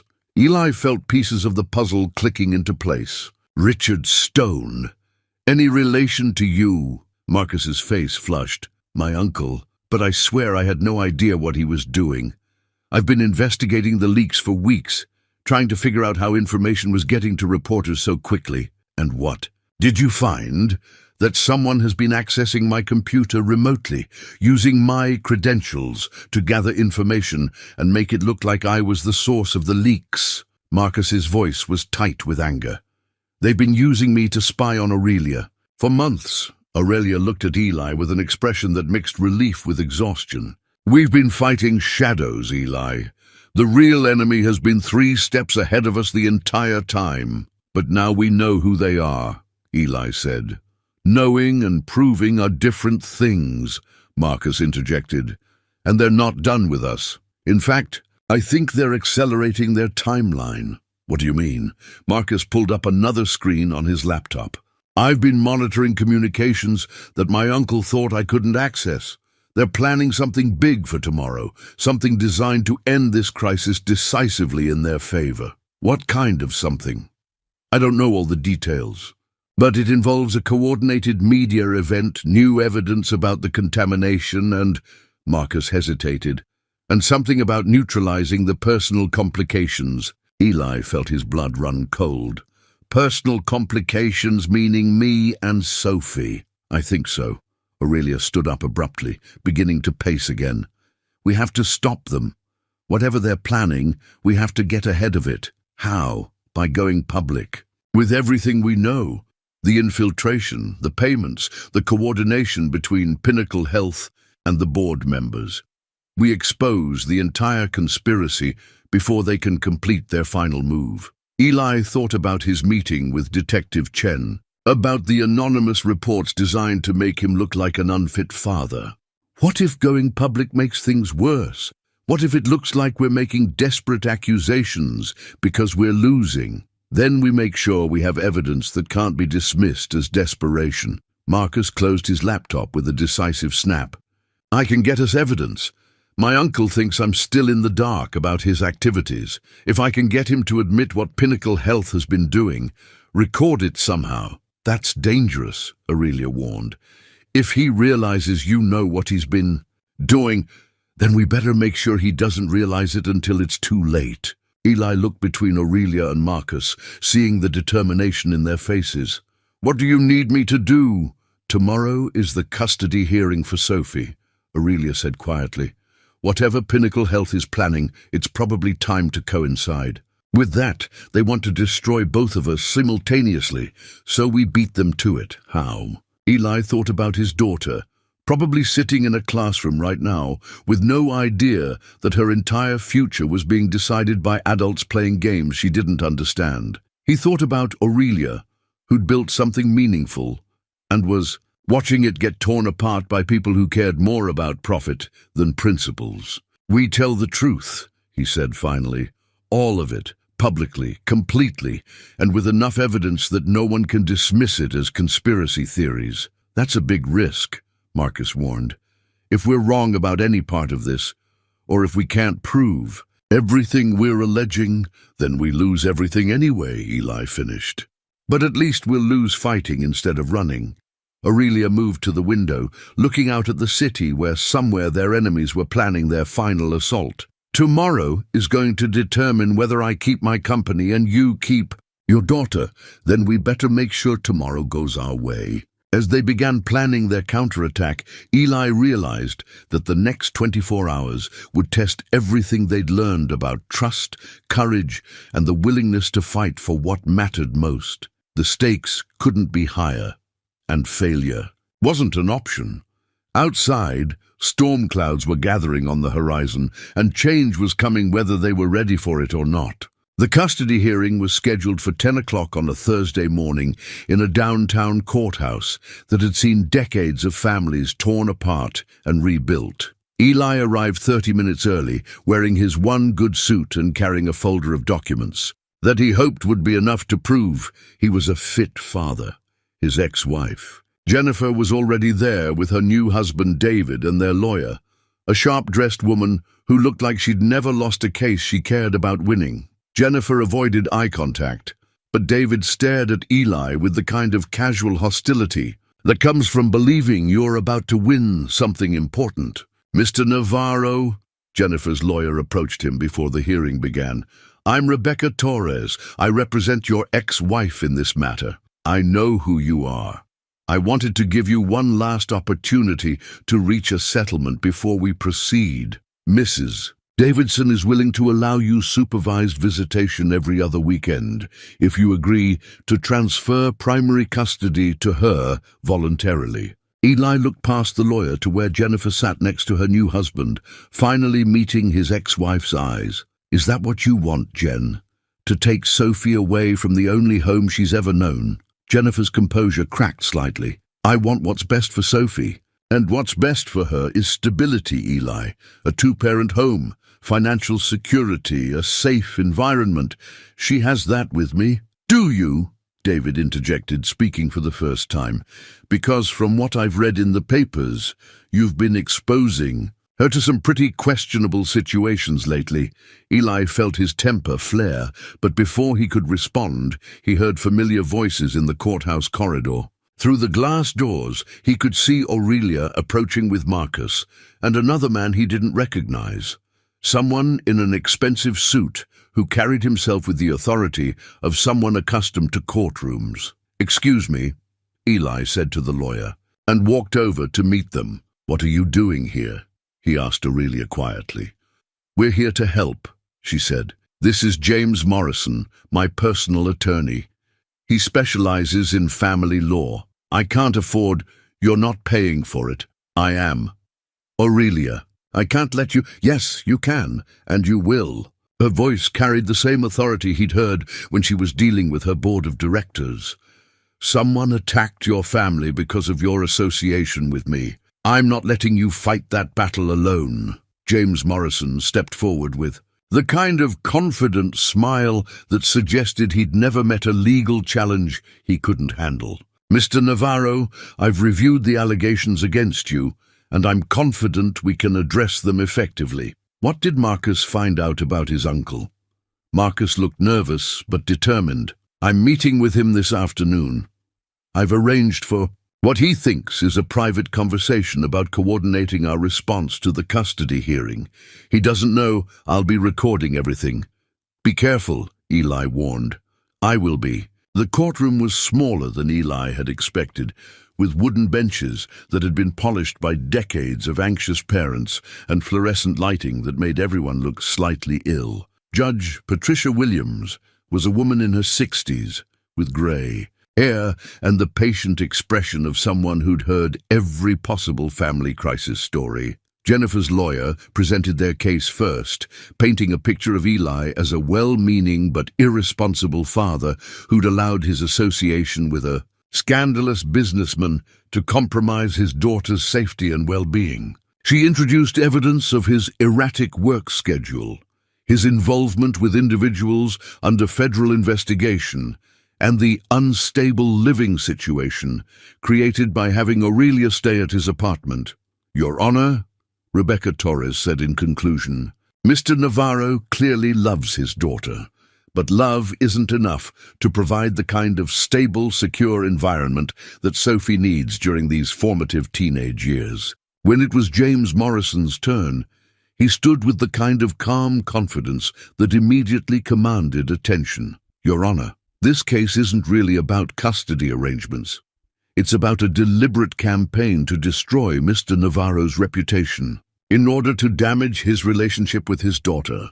He introduced evidence that Eli hadn't known existed, documentation of the anonymous reports to child services, financial records showing payments from Pinnacle Health to private investigators, and communication records proving coordination between the attacks on Aurelia's business and the attacks on Eli's fitness as a parent. This is a coordinated assault designed to isolate Ms. Langford from anyone who might effectively help her defend herself against false accusations. Mr. Navarro became a target not because he's an unfit father, but because he's an effective ally. Jennifer's lawyer objected repeatedly, claiming that the business disputes had nothing to do with the custody case. But Judge Williams allowed the evidence, clearly intrigued by the scope of what was being alleged. Mr. Morrison, the judge said during a brief recess, these are serious accusations you're making about corporate interference in family court proceedings.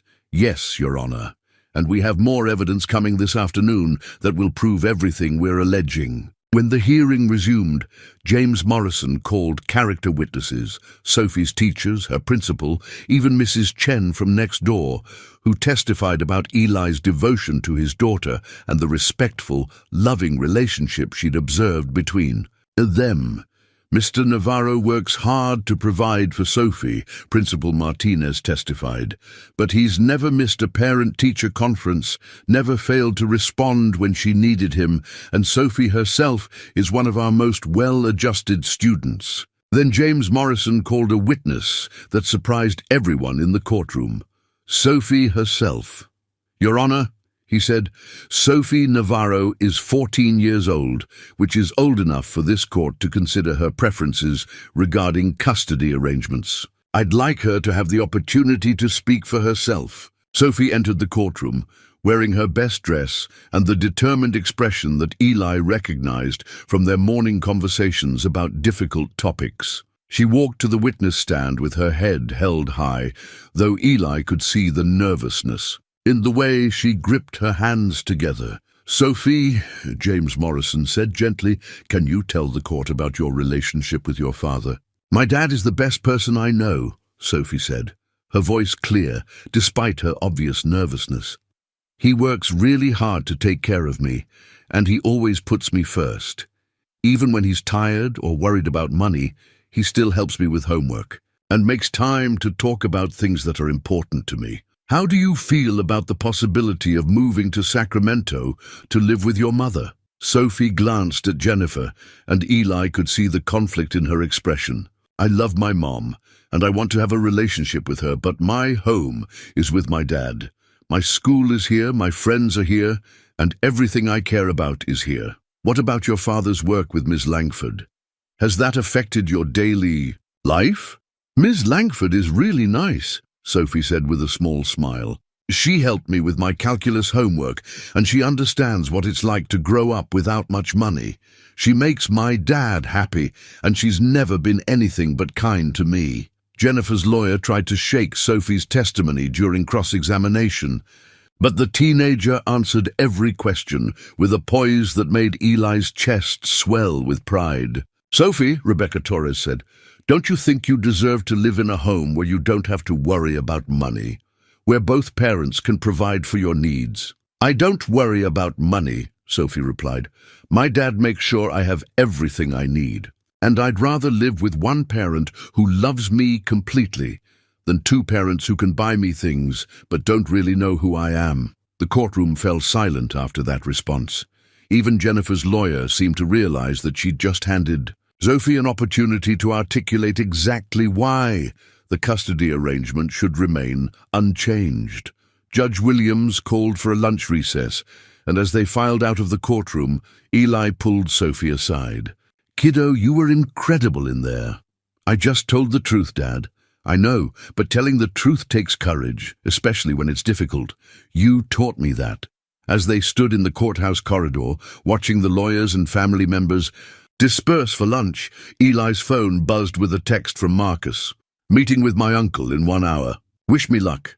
The afternoon session would determine not just Sophie's future, but whether the evidence they'd gathered would be enough to expose the conspiracy that had brought them all to this moment. Either way, Eli knew that the next few hours would change everything. The afternoon session began with an unexpected development. James Morrison stood before Judge Williams with a tablet in his hand and an expression that suggested he was about to drop a legal bombshell. "Your Honor, we've just received evidence that fundamentally changes the nature of this custody dispute. With the court's permission, I'd like to present recordings obtained this afternoon that prove the allegations against Mr. Navarro are part of a coordinated corporate conspiracy." Jennifer's lawyer was on her feet immediately. "Objection! This is highly irregular. We haven't had time to review any new evidence." "Your Honor," James Morrison replied calmly, "this evidence was obtained legally this afternoon through cooperation with law enforcement. Detective Sarah Chen of the Seattle Police Department is here to authenticate the recordings and explain their relevance to the false reports filed against Mr. Navarro." Judge Williams looked intrigued, despite the irregular nature of the proceedings. "I'll allow it, but this better be relevant to the custody matter before this court." Detective Chen took the stand and explained how Marcus Stone had contacted police that morning, with evidence of criminal conspiracy involving false reports to child services. She confirmed that Marcus had worn a wire during his meeting with his uncle Richard Stone, and that the recording had captured Richard Stone admitting to orchestrating both the attacks on Aurelia's company and the custody challenge against Eli. The defendant, Richard Stone, admitted on tape that the reports questioning Mr. Navarro's fitness as a parent were fabricated as part of a larger campaign to isolate and discredit Ms. Aurelia Langford, Detective Chen testified. He specifically stated that removing Mr. Navarro's support system would make Ms. Langford more vulnerable to the business attacks. James Morrison played the relevant portions of the recording for the court. Richard Stone's voice filled the courtroom with chilling clarity. "The custody thing was brilliant, wasn't it? Hit Navarro where it hurts most, and suddenly he's too worried about keeping his kid to help Langford fight back. Two birds, one stone. Pardon the pun." Marcus's voice responded with carefully controlled outrage. "You're talking about destroying a family to win a business dispute.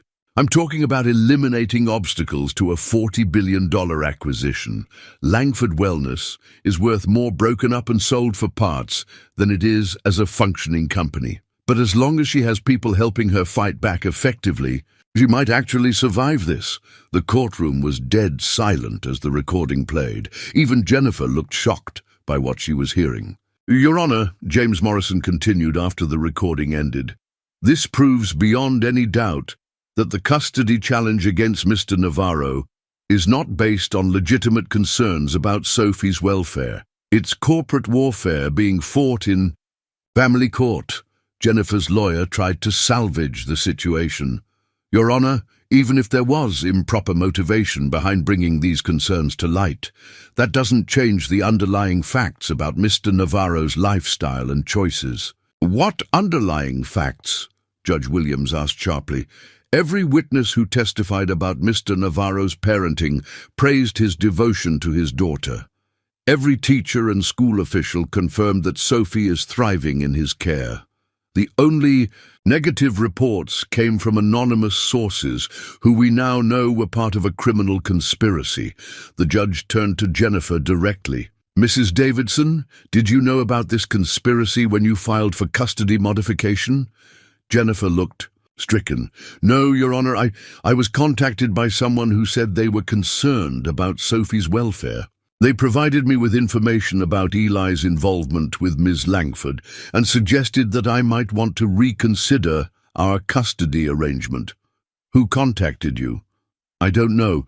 They said they were a concerned friend, someone who'd seen the newspaper articles and thought I should know what was happening. Detective Chen leaned forward. Your Honor, we believe that contact was also part of the conspiracy. Mrs. Davidson appears to have been manipulated into filing this custody challenge. Judge Williams was quiet for a long moment, clearly processing the implications of what she'd heard. Mr. Morrison, is there more evidence? Yes, Your Honor. We also have financial records showing that private investigators hired by Pinnacle Health Corporation conducted surveillance on Mr. Navarro and his daughter, and that those same investigators were responsible for the anonymous reports to child services. And where is Mr. Richard Stone now? In custody, Your Honor. He was arrested immediately after the recorded conversation for conspiracy, filing false reports, and corporate espionage. The judge looked at Jennifer and her lawyer. Mrs. Davidson, in light of this evidence, do you wish to continue pursuing this custody modification? Jennifer was crying now, whether from embarrassment or relief, Eli couldn't tell. No, Your Honor, I never wanted to hurt Sophie or Eli. I thought I was protecting my daughter. The court finds that this custody challenge was initiated under false pretenses and based on fabricated evidence, Judge Williams declared. The existing custody arrangement will remain in place. Furthermore, I'm ordering a full investigation into how family court proceedings were manipulated by outside parties. As the gavel came down, Eli felt a weight lift from his shoulders that he hadn't realized he'd been carrying.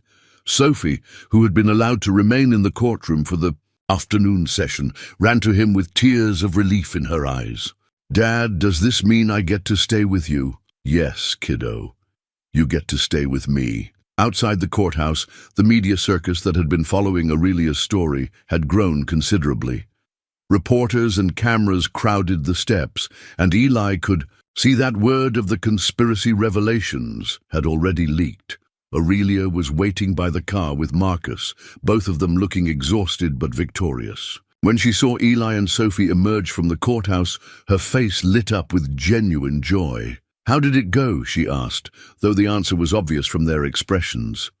We won, Sophie said simply, and the bad guys got arrested. That's the best summary of today's events I've heard, James Morrison said, joining them with a satisfied smile. Mr. Navarro, you and your daughter are officially free from this particular form of harassment. What happens now?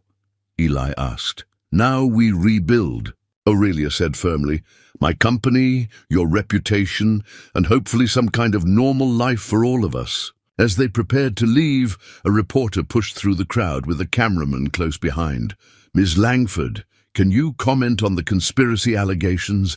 Is it true that Pinnacle Health orchestrated this entire scandal? Aurelia looked at Eli, who nodded encouragingly. She stepped forward to address the media with the confidence of someone who had the truth on her side. The evidence speaks for itself, she said clearly. My company has been the target of a systematic campaign of sabotage and misinformation, designed to destroy our reputation and eliminate us as competition. But the truth has a way of emerging, and today, justice was served. What about your relationship with Eli Navarro? Another reporter shouted. Is it true that you're romantically involved? Aurelia looked back at Eli with a smile that was equal parts affection and mischief. Mr. Navarro is someone I care about deeply. He helped me when I needed it most, and he's proven to be exactly the kind of person I hoped he was when I first asked for his help.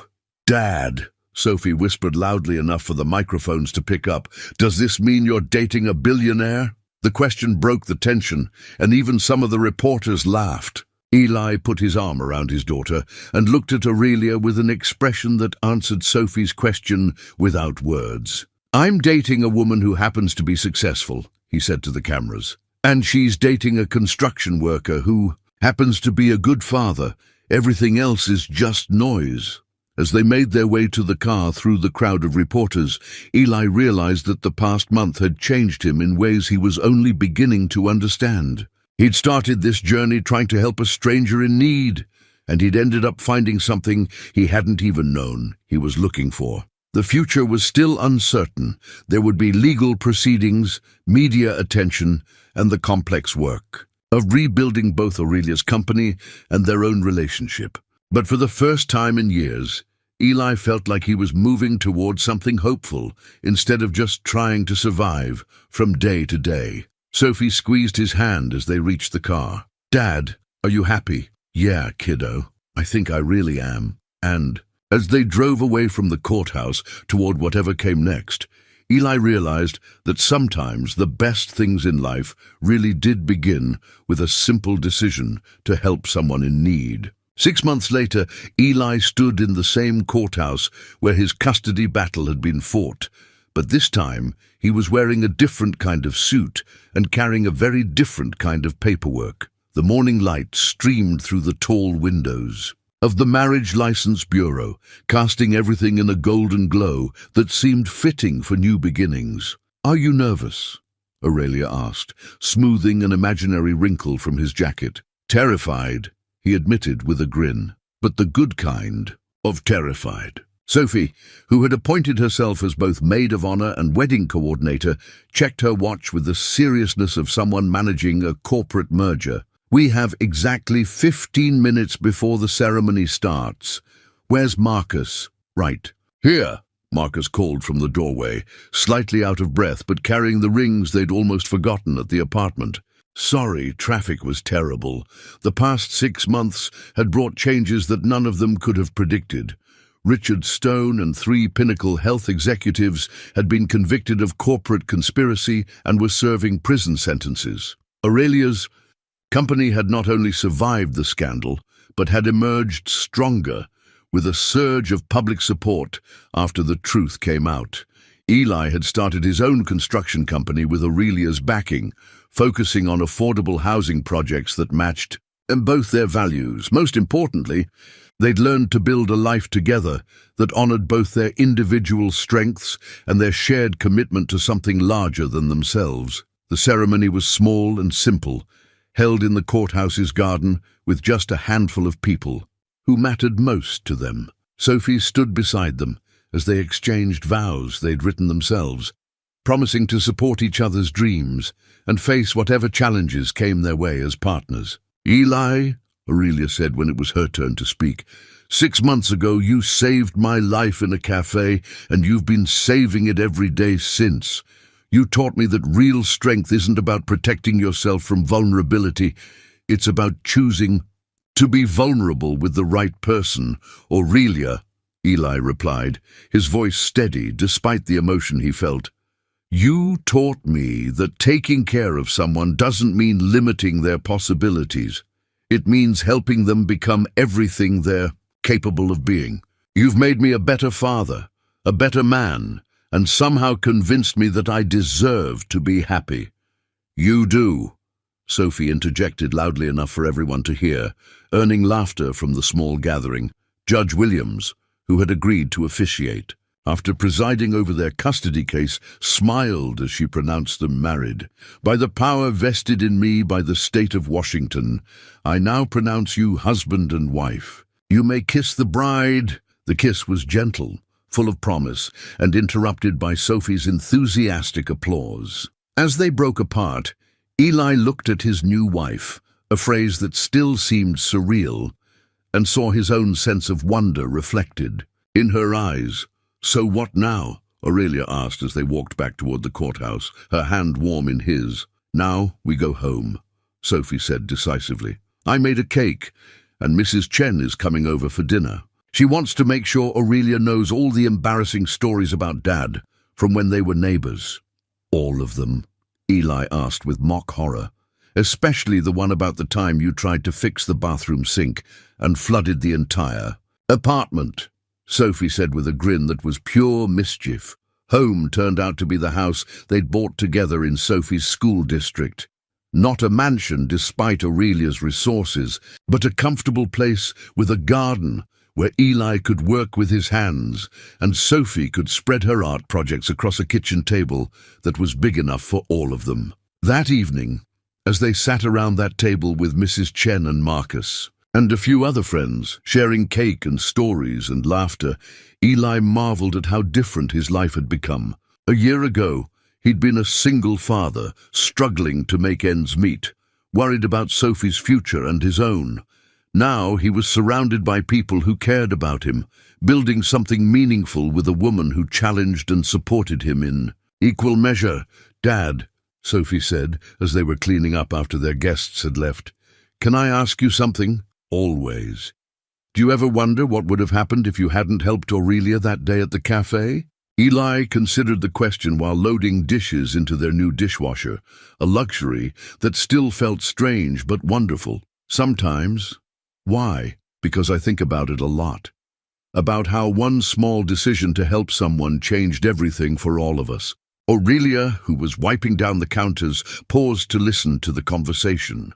What do you think would have happened? Eli asked. I think we would have been fine, Sophie said thoughtfully.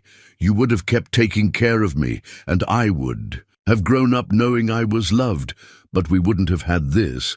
She gestured around the kitchen, encompassing not just the house but everything it represented. We wouldn't have had Aurelia, or Marcus, or the chance to help other people the way we've been helped. That's very wise, kiddo. I get it from you, Sophie said with a smile. Both of you, actually. Aurelia taught me that having more than you need means you get to help other people have what they need too. Later that night, after Sophie had gone to bed and they'd finished the last of the wedding cleanup, Eli and Aurelia sat on their back porch, watching the stars emerge in the clear sky. The city lights were distant enough that they could actually see the constellations, something that had been impossible from Eli's old apartment. Any regrets? Aurelia asked, her head resting on his shoulder. About what? Getting tangled up with a billionaire in crisis, taking on corporate conspiracies, having your life turned upside down by someone you barely knew. Eli thought about everything they'd been through, the media attention, the legal battles, the uncertainty and fear. But he also thought about the laughter that now filled their house, the way Aurelia and Sophie had bonded over homework and shared jokes, the satisfaction of building something meaningful together. No regrets, he said firmly. Well, maybe one. What's that? I regret that it took a crisis to bring us together. I wish we could have found each other under easier circumstances. Aurelia lifted her head to look at him in the starlight. I don't. I think we needed to go through everything we went through to become the people who were ready for this. A year ago, I was so focused on protecting myself that I wouldn't have recognized what you were offering, and you were so focused on just surviving that you might not have been ready to take a chance on something bigger. And now we're ready for whatever comes next. What do you think comes next? Aurelia smiled, the expression visible even in the dim light. I think we keep building. The business, this family, whatever Sophie needs to become the incredible adult she's going to be. I think we keep helping people who need it. And I think we keep choosing to trust each other even when it's scary. That sounds like a good plan. It is a good plan. As they sat together in the comfortable silence of two people who'd found their way home, Eli reflected on the truth Sophie had identified earlier. One small decision to help someone in need had changed everything. Not just for him and Aurelia, but for Sophie, for Marcus, for the employees of Langford Wellness who still had jobs because the truth had emerged in time. It was a reminder that ordinary people making ordinary choices to help each other could create extraordinary outcomes. That kindness was never wasted, even when, especially when, you couldn't see where it might lead. Inside the house, he could hear Sophie's music playing softly through her bedroom door, the sound of a teenager secure in the knowledge that she was loved and safe. Tomorrow he would go to work on a housing project that would provide affordable homes for families like his used to be. Aurelia would continue rebuilding her company with a focus on the values that had always driven her. Sophie would go to school and dream about her future with the confidence that comes from seeing possibility instead of limitation.